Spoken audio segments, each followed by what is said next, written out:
तो चलिए हम लोग देखेंगे, बिहार स्पेशल में हम लोग इतिहास देख रहे थे, है ना। ये सिलसिला अभी चलता रहेगा। बहुत सारे प्रश्न हैं। टोटल बीपीएससी में पूछा गया जो सवाल है, अगर हम लोग एक बार रिवीजन कर लें तो बीपीएससी टीचर से संबंधित अगर प्रश्न पूछा जाता है तो नहीं छूटेगा, है ना।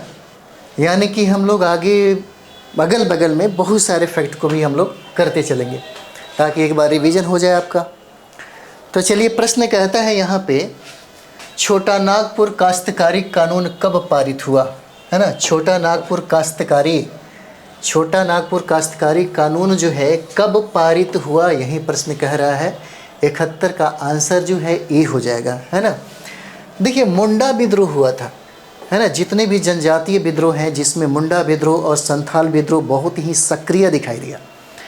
तो मुंडा विद्रोह का अगर हम लोग परिणाम देखेंगे, यानी कि मुंडा आंदोलन के जो परिणाम है वही परिणाम एक छोटा नागपुर काश्तकारी अधिनियम 1908 हो जाता है। इसका आंसर ये हो जाएगा, है ना। देखिए इस अधिनियम के तहत जो खुटकुट्टी प्रथा जो थी, है ना, खुटकट्टी जो प्रथा थी, जो अधिकार था, वो सारे अधिकार अब जनजातियों को मिल गया। सारे के सारे जो अधिकार हैं, है ना, जो राइट था यहाँ पे शेड्यूल ट्राइब के लिए, वो सारे के सारे अधिकार उनको प्राप्त हो गए।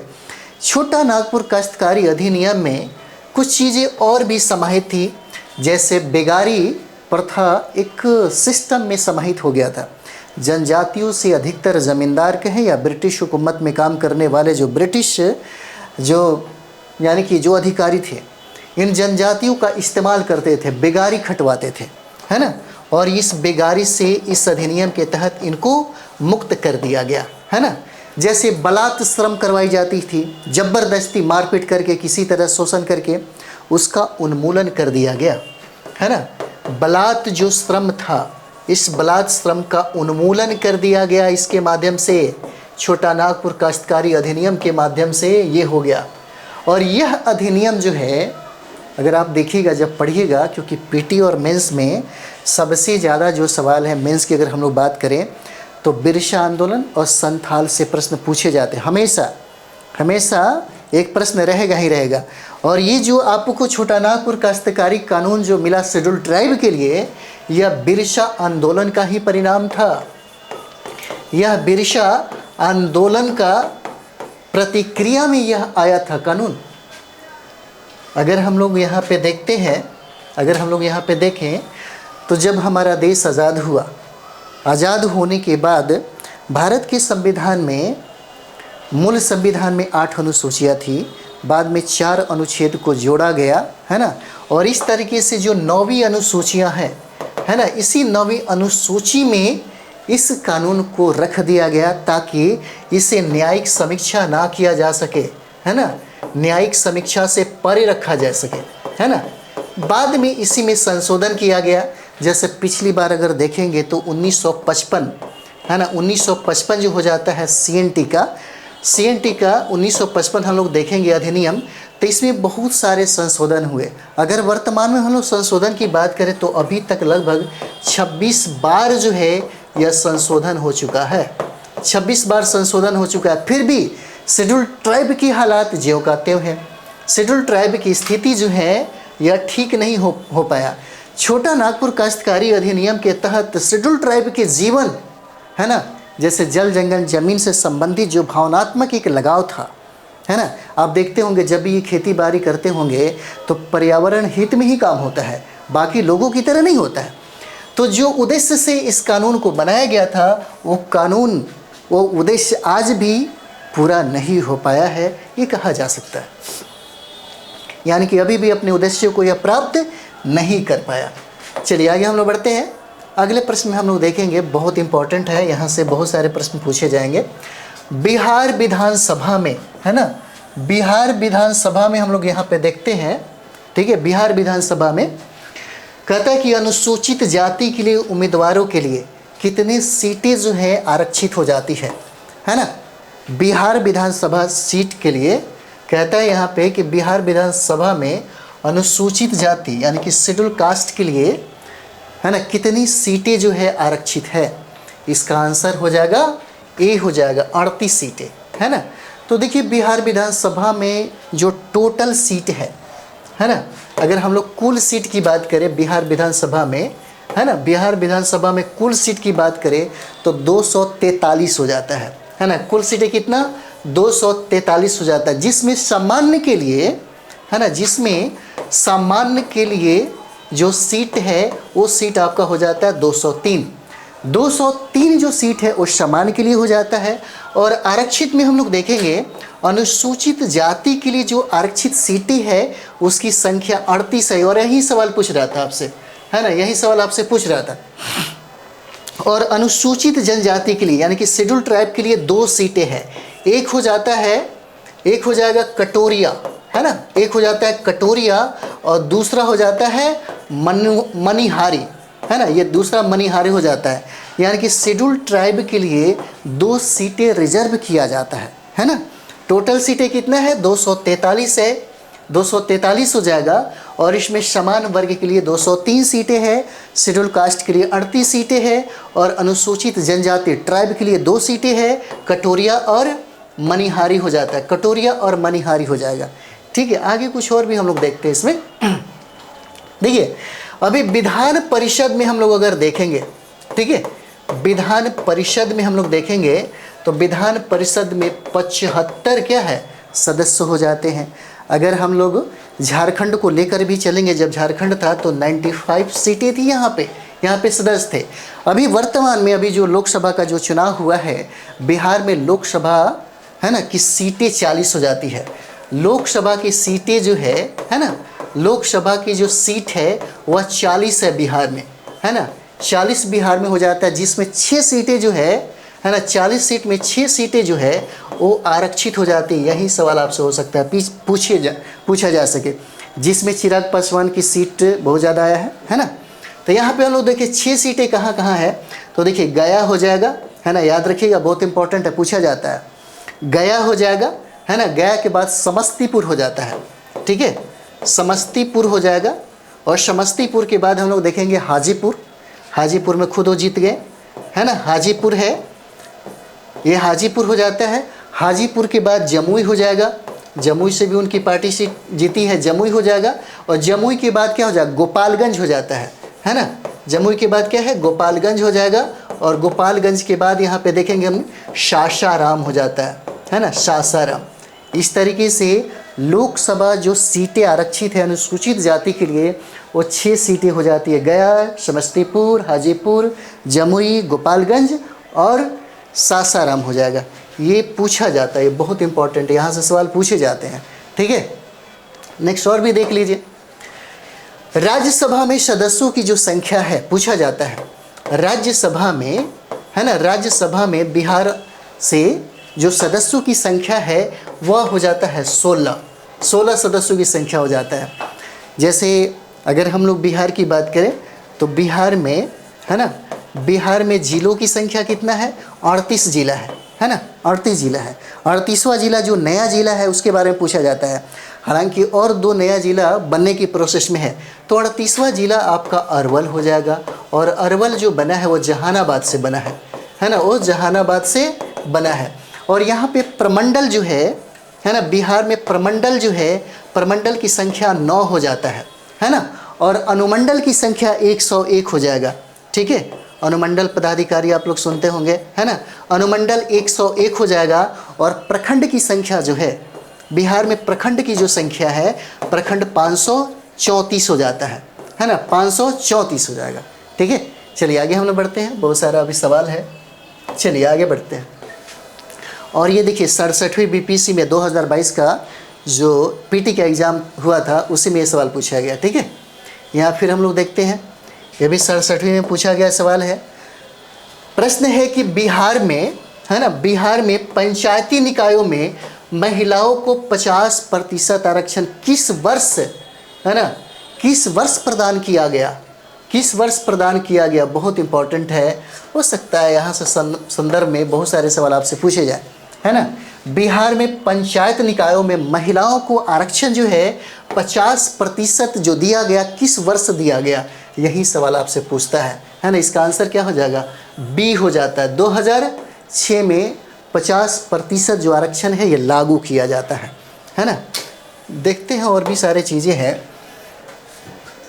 बिहार पंचायती निकायों में 50% जो आरक्षण है ना, 50% जो आरक्षण है यह बिहार पंचायती राज अधिनियम 2005 के अनुसार दिया गया। और 2000 यानी कि कह सकते हैं कि 8 अप्रैल 2006 को यह कानून जो है प्रभावी हो गया है ना। 8 अप्रैल 2006 को यह कानून जो है क्या हुआ, लागू कर दिया गया। अगर हम लोग वर्तमान में अभी देखेंगे तो सरकारी नौकरियों में महिलाओं को आरक्षण यानी कि महिलाओं की सशक्तिकरण को लेकर के बिहार सरकार सबसे ज़्यादा काम कर रही है। जैसे सरकारी अगर नौकरियों में हम लोग बात करें है ना, तब महिलाओं की जो आरक्षण है सरकारी नौकरी में 35% आरक्षण लागू कर दिया गया है ना। 35% आरक्षण लागू कर दिया गया। जैसे आप देख सकते हैं कि बीपीएससी का जो आप एग्ज़ाम दे रहे हैं, तो बीपीएससी का पीटी अगर कंप्लीट करते हैं, अगर आप रिजल्ट आ जाता है ना, तो 50,000 रुपये आपको मिलेगा। 50,000 रुपये आपको मिलता है ताकि आप मेंस की तैयारी कर सके। अगर यूपीएससी का पीटी आप फाइट करते हैं तो आपको 1 लाख रुपये मिलता है बिहार सरकार के द्वारा, है ना। और ये जो कदम बढ़ाई गई है यह महिला सशक्तिकरण के लिए सबसे इम्पॉर्टेंट हो जाता है। चलिए आगे हम लोग बढ़ते हैं। अगला प्रश्न हम लोग देखेंगे यहाँ पे मूल रूप से बिहार शब्द का अर्थ क्या है ना। मूल रूप से बिहार शब्द का जो है अर्थ क्या हो जाता है ना। 4 ऑप्शन था लेकिन इसमें यह कि इसका आंसर ए हो जाएगा, बौद्ध मठ हो जाता है ना। बौद्ध मठ हो जाएगा। देखिए 12वीं शताब्दी के अंत में अगर हम लोग देखेंगे है ना, 12वीं शताब्दी के अंत में, तो बौद्ध बिहारों की बहुलता के कारण ही इसका नाम बिहार पड़ता है ना। इसका नाम बिहार पड़ता है। बिहार का अर्थ है बौद्ध मठ। बौद्ध मठ का मतलब होता है ना, बौद्ध मठ होता है। बौद्ध मठ का मतलब होता है बौद्ध भिक्षुओं का निवास स्थान है ना। बौद्ध भिक्षुओं का क्या होता है, भिक्षुओं का निवास स्थान हो जाता है ना। निवास स्थान हो जाएगा, इसका अर्थ होता है। बिहार का मतलब बौद्ध मठ हो जाएगा, है ना। देखिए पहली बार अगर हम लोग देखेंगे यहाँ पे, ठीक है, पहली बार जो मगध का जो उल्लेख मिलता है, मगध का पहली बार जो चर्चा मिलता है ना, मगध का जो पहली बार उल्लेख मिलता है वह उल्लेख अथर्ववेद में मिलता है ना। मगध का पहली बार जो उल्लेख है वह अथर्व है ना, वो मिलता है आपको अथर्ववेद में है ना। अथर्ववेद में मिलता है, अथर्ववेद में। चलिए ठीक से लिखते हैं है ना। पहली बार इसका जो उल्लेख है ना, वो अथर्ववेद में मिलता है। बहुत इंपॉर्टेंट है यहाँ पे। और ये देखिए, ये मगध का जो संस्थापक है या वास्तविक संस्थापक कह सकते हैं, वो बिंबिसार हो जाते हैं, है ना। बिंबिसार या हर्यक वंश के संस्थापक थे, हर्यक वंश से बिलोंग करते थे, है ना। तो मगध का जो पहली बार उल्लेख मिलता है अथर्ववेद में मिलता है। और बिहार की प्रथम जो जानकारी है ना, जो प्रथम उल्लेख मिलता है बिहार का, पूछा जाता है आपसे, बिहार का जो प्रथम उल्लेख है वह शतपथ ब्राह्मण में मिलता है ना। शतपथ ब्राह्मण में इसकी जानकारी मिलती है, शतपथ ब्राह्मण में। ठीक है, चलिए आगे हम लोग बढ़ते हैं अगले प्रश्न के तरफ में। 75 नंबर सवाल है, यहाँ पे देखते हैं हम लोग। देखिए 1866-67 के है ना, 1866-67 के नील खेतीहरों के बिहार में हुए विद्रोह के क्षेत्र की पहचान करें, है ना। क्षेत्र की पहचान करें, यही सवाल हो जाता है। 75 का आंसर इसमें हो जाएगा सी, दरभंगा और चंपारण हो जाता है। दरभंगा और चंपारण कैसे होगा ये भी हम लोग देख देते हैं, है ना।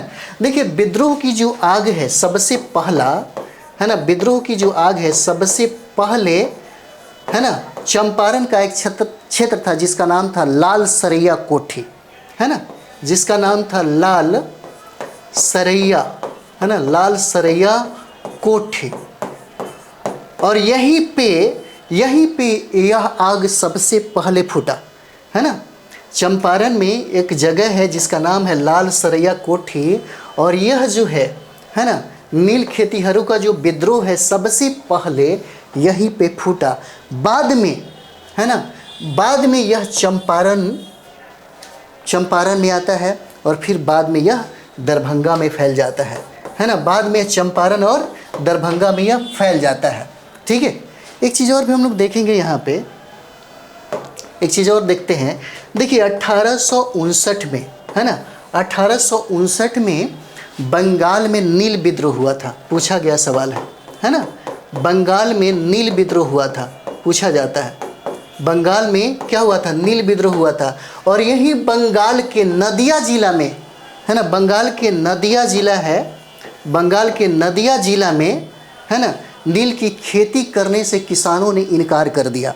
तब यह विद्रोह हुआ था बंगाल में, है ना, बंगाल में यह विद्रोह हुआ था सबसे पहले। इसलिए कभी कभी पूछता है कि बंगाल में नील विद्रोह जो है कब हुआ, तो 1859 में होता है।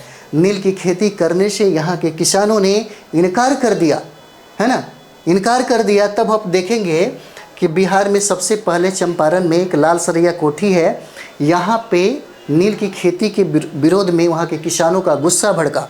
बाद में यह चंपारण और दरभंगा जो है पहुँचता है, और यहाँ पे यह आंदोलन जो है विकसित अवस्था में देखने को मिलता है। और चंपारण सत्याग्रह तो आप जानते ही होंगे। चलिए यहाँ पे हम लोग देखते हैं 66 यानी कि 76 नंबर प्रश्न है। कहता है कि राजकुमार शुक्ल किस गांव के निवासी थे, है ना, किस गांव के निवासी थे। देखिए 53 से 55वीं बीपीएससी में 2011 के एग्ज़ाम हुआ था, उस समय सवाल पूछा हुआ है ना। राजकुमार शुक्ल किस गांव के निवासी थे? आंसर क्या हो जाएगा? मुरली भरहवा हो जाएगा, है ना। ये मुरली भरहवा के निवासी थे, चंपारण के निवासी थे। और राजकुमार शुक्ल के बारे में अगर हम लोग बात करें तो इनके पिता का जो नाम है ना, पिता का नाम हो जाएगा कोलाहल शुक्ल हो जाता है। पिता का नाम क्या है? कोलाहल, है ना, कोलाहल शुक्ल नाम हो जाएगा। हालांकि इतिहास से बड़ा कम चर्चा मिलेगा। जब भी चंपारण सत्याग्रह की बात करेंगे ना, तो सबसे ज़्यादा योगदान और सबसे ज़्यादा इतिहासकारों ने महात्मा गांधी के बारे में लिखा है। बहुत कम जानकारी आपको राजकुमार शुक्ल के बारे में पढ़ने को मिलेगा। उसके बाद इनके पत्नी का जो नाम है, इनके धर्म पत्नी का नाम है, वो नाम हो जाता है केवला देवी, है ना, वो नाम होता है केवला देवी। और ये केवला देवी जो है मुजफ्फरपुर की रहने वाली है ना, मुजफ्फरपुर की रहने वाली है। और इन्हीं के अगर कहा जाए तो इनका योगदान बहुत ज़्यादा है। किसानों के हित में केवला देवी ने इस तरीके से मोटिवेट की थी कि राजकुमार शुक्ल अपनी पूरी ज़मीन जायदाद सब कुछ किसानों के हित में उन्होंने लगा दिया। किसान आंदोलन में ये इतने ज़्यादा सक्रिय हो गए कि आपको पता होगा लगभग 200 से कहीं ज़्यादा बीघा ज़मीन उन्होंने न्यौछावर कर दिया। एक बहुत बड़े ज़मींदार थे, 250 मवेशियाँ थी इनके पास। उन्होंने इस तरीके से किसान आंदोलन का नेतृत्व किया था। चंपारण में किसानों के हित के लिए उन्होंने ऐसा काम किया था कि समझिए कि वहाँ का जो एक कहे तो जो गवर्नर था, उप गवर्नर जो था वहाँ पे, इस व्यक्ति से, राजकुमार शुक्ल से हमेशा वो डरा रहता था। हालांकि दोनों के बीच में नोक-झोंक हुआ। तब राजकुमार शुक्ल ने कहा कि जब तक तुम्हें उखाड़ के फेंक नहीं देंगे तब तक हम चैन से नहीं सोएंगे। और यही वजह था कि राजकुमार शुक्ल 1916 के लखनऊ अधिवेशन में, है ना, लखनऊ अधिवेशन में शामिल हुए थे। महात्मा गांधी को पता तक नहीं था कि चंपारण भी कोई चीज़ है। महात्मा गांधी को ये भी पता नहीं था कि नीलहों के अत्याचार से ग्रसित इस चंपारण के किसान त्राहिमाम कर रहे थे।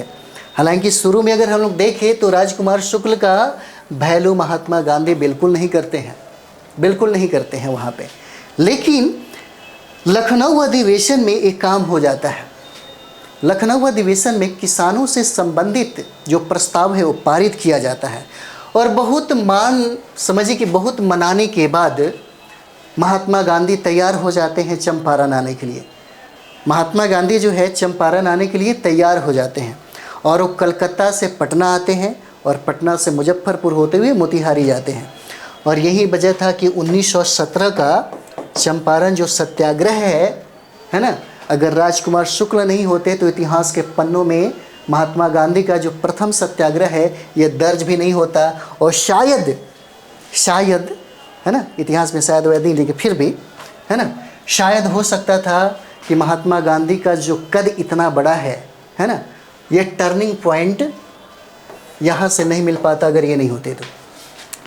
यही 1916 का जो लखनऊ अधिवेशन हुआ था, जिसकी अध्यक्षता अंबिका चरण मजूमदार किए थे, है ना, पूछा जाता है अंबिका चरण मजूमदार किए थे। और यहीं पे पहली बार फिर से गरम दल और नरम दल जो हैं एक साथ हो जाते हैं।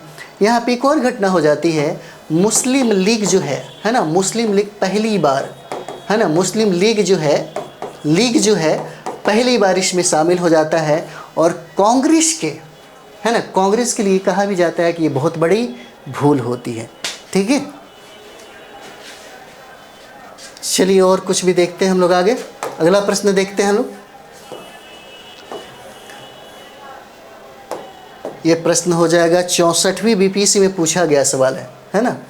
यह जो प्रश्न है 64वीं बीपीसी में पूछा गया सवाल है कि चंपारण में गांधी जी को, है ना, चंपारण में गांधी जी को आमंत्रण किसने दिया। देखिए, चंपारण सत्याग्रह से बहुत सारे सवाल पूछे जाते हैं, है ना, चंपारण सत्याग्रह से बहुत सारे सवाल पूछे जाते हैं। और चंपारण सत्याग्रह से बीपीएससी में मेंस का भी हमेशा सवाल बनता है, और पीटी का तो आप देख ही रहे हैं, बहुत सारा पीटी का सवाल बनता है ना। तो चलिए यहाँ पे हम लोग देखेंगे चंपारण में गांधी जी को आमंत्रण किसने दिया। ये राजकुमार शुक्ल हो जाते हैं। 64वीं बीपीएससी में पूछा गया सवाल है, 2018 में इसका एग्ज़ाम हुआ था, है ना। आगे देखते हैं यहाँ पे 78 नंबर सवाल। देखिए, कहता है किसने दुखी आत्मा, है ना, किसने दुखी आत्मा, दुखी हृदय जैसे पदनामों के तहत लिखकर चंपारण के किसानों की दुर्दशा पर प्रकाश डाला, है ना, दुर्दशा पर प्रकाश डाला। तो देखिए इसका आंसर ए हो जाता है, पीर मोहम्मद मुनीस हो जाते हैं, है ना, पीर मोहम्मद मुनीस हो जाते हैं। इन्हीं के द्वारा लिखा गया किताब है दुखी आत्मा दुखी हृदय, है ना, इन्होंने ही लिखा। और इनके बारे में अगर देखें तो हिंदी साहित्य सम्मेलन के संस्थापक सदस्य के रूप में भी पीर मोहम्मद मुनीस हो जाते हैं। चंपारण सत्याग्रह से संबंधित महात्मा गांधी ने भी एक किताब लिखी थी, महात्मा गांधी ने नहीं, एक राजेंद्र प्रसाद का जो प्रश्न पूछा जाता है ना। तो यहाँ पे हम लोग देखेंगे राजेंद्र प्रसाद ने किताब लिखी थी जिसका नाम था चंपारण में महात्मा गांधी, है ना, जिसका नाम था चंपारण में महात्मा गांधी। पूछा जाता है या महात्मा गांधी, यह पुस्तक उन्होंने लिखी थी चंपारण में महात्मा गांधी। ठीक है, चंपारण में महात्मा गांधी अगर पूछा जाए तो इसके राइटर हैं डॉक्टर राजेंद्र प्रसाद, है ना, डॉक्टर राजेंद्र प्रसाद हैं। देखिए, चंपारण पे एक और पुस्तक लिखी गई थी, एक और पुस्तक था जिनका नाम था गांधी इन चंपारण, है ना, एक पुस्तक का और नाम था जिसका नाम है गांधी इन चंपारण, है ना, गांधी इन चंपारण। यह दीनानाथ गोपाल तेंदुलकर ने लिखा था, है ना। देख लेते हैं यहाँ पे दीनानाथ, है ना, गोपाल तेंदुलकर, है ना, तेंदुलकर ने यह किताब लिखी थी गांधी इन चंपारण। गांधी इन चंपारण पूछा जाता है। राजेंद्र प्रसाद का हम लोग देखें, है ना, चंपारण में महात्मा गांधी। फिर दीनानाथ गोपाल तेंदुलकर का देखें गांधी इन चंपारण, है ना। बाकी हम लोग देखें दुखी आत्मा दुखी हृदय, और ये लिखा पीर मोहम्मद मुनीस ने। और प्रश्न देखिए 56 से 59 में यह सवाल पूछा गया है। ठीक है, चलिए आगे बढ़ते हैं हम लोग। 78 नंबर सवाल है, 78 देखेंगे, 79 इसके बाद, है ना। तो देखिए 1830 के दशक में, बहुत बार पूछा है, 1830 के दशक में पटना नगर केंद्र था किसका। ऑप्शन दिया हुआ है, सन्यासी विद्रोह का, मुंडा विद्रोह का, गोदखारी विद्रोह का, या बहावी आंदोलन का, है ना। आंसर क्या हो जाएगा, डी आंसर हो जाता है। किसका, बहावी आंदोलन का। देखिए बहावी आंदोलन की अगर हम लोग बारे में बात करें तो मूलतः यह प्रारंभ जो हुआ था, है ना, मूलतः यह प्रारंभ जो हुआ था वह अरब से प्रारंभ हुआ था, अरब से।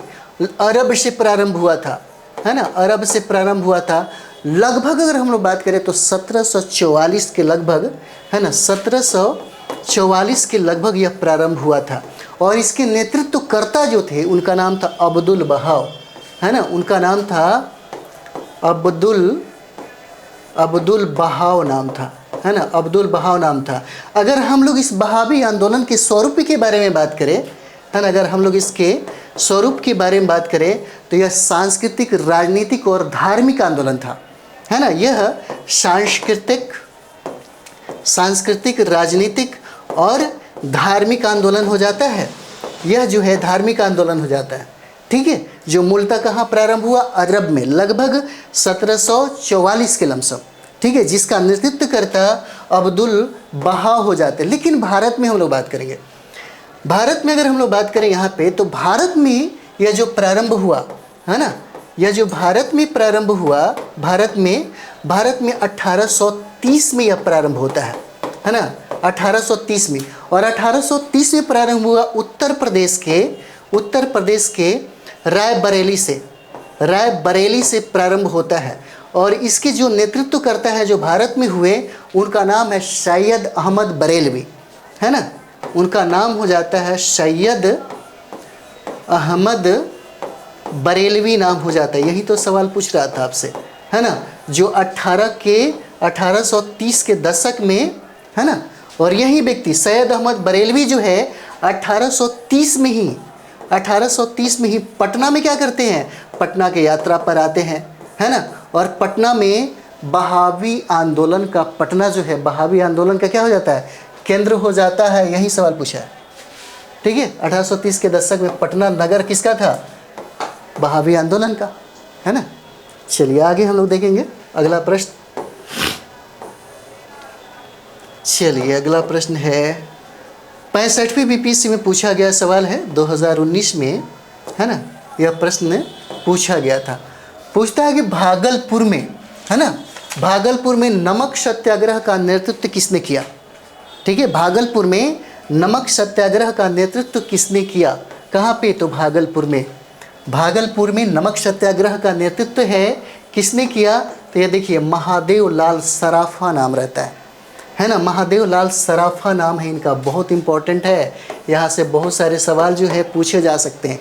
जैसे देखते होंगे महात्मा गांधी ने नमक सत्याग्रह जो प्रारंभ किया था, है ना, महात्मा गांधी ने, चलिए यहाँ पे देखते हैं, महात्मा गांधी ने नमक सत्याग्रह जो प्रारंभ किया वह 12 मार्च 1930 को, है ना, डेट याद रखना जरूरी है, 12 मार्च 1930 को साबरमती से उन्होंने प्रारंभ किया, है ना, साबरमती से प्रारंभ किया, ठीक है। नमक सत्याग्रह जो है 12 मार्च 1930 को महात्मा गांधी के द्वारा साबरमती से प्रारंभ किया जाता है। और 6 अप्रैल, है ना, 6 अप्रैल 1930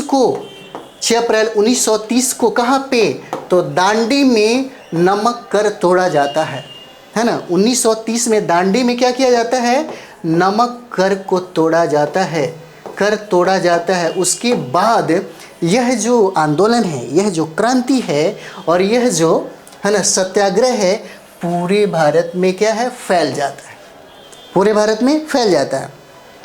उसका प्रभाव अगर हम लोग देखेंगे कि बिहार में प्रथम बार इस नमक सत्याग्रह का प्रभाव कहाँ पे दिखता है ना, प्रथम बार बिहार में कहाँ दिखता है, तो देखिए नमक सत्याग्रह जो है ना, नमक सत्याग्रह जो बिहार में पहली बार, प्रथम बार जो हुआ वह 15 अप्रैल 1930 को होता है ना, 15 अप्रैल 1930 को होता है। कहाँ पे, 2 जगह, चंपारण और सारण में, है ना, कहाँ पे, चंपारण में और सारण में हो जाता है ना, सारण में होते हैं, जिसका नेतृत्व डॉक्टर राजेंद्र प्रसाद करते हैं, है ना, डॉक्टर राजेंद्र प्रसाद इसका नेतृत्व करते हैं प्रथम नमक सत्याग्रह का, है ना। और यहाँ पे और भी चीज़ें देखेंगे हम लोग, और भी चीज़ें देखें, जैसे देखिएगा यहाँ पे जब हो जाता है सारण, है ना, और चंपारण में जब सत्याग्रह होता है, उसके बाद यहाँ पे देखिएगा सिवान, है ना, सिवान और छपरा में भी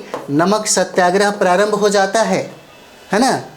कहाँ पे, सिवान और छपरा में भी जो है यह नमक सत्याग्रह प्रारंभ होता है। यहाँ पे एक बहुत इंपॉर्टेंट चीज़ है, सिवान का एक जगह है जिसका नाम है गोरिया कोठी, है ना, एक जगह है जिसका नाम है गोरिया कोठी, याद रखिएगा, है ना, जिसका नाम है गोरिया कोठी। और इसी गोरिया कोठी में नमक सत्याग्रह जो है यह प्रारंभ हुआ। और सबसे यूनिक बात क्या है कि इसी में शरीक होने के लिए जवाहरलाल नेहरू शामिल हुए थे, है ना। जवाहरलाल नेहरू जो है यहीं पे शामिल हुए थे गोरिया कोठी में। और गोरिया कोठी कहाँ पे है? सिवान में है। और यहीं पे नमक कानून तोड़ने का काम किया गया, है ना, यहाँ पे, जिसका नेतृत्व जो है सिवान का, अगर नमक कानून तोड़ने का जो नेतृत्व है, नेतृत्व किसने किया ये पूछा जा सकता है, तो रामचरत, है ना, रामचरत ब्रह्मचारी हो जाते हैं, ब्रह्मचारी, है ना, रामचरत ब्रह्मचारी हो जाते हैं। ठीक है, ये हो जाएंगे यहाँ से। ठीक है, बहुत सारा फैक्ट हम लोगों ने यहाँ पे देखा। ठीक है, तो यहाँ से प्रश्न पूछा ही जाता है, बहुत इंपॉर्टेंट है। चलिए हम लोग अगले वीडियो की तरफ चलते हैं।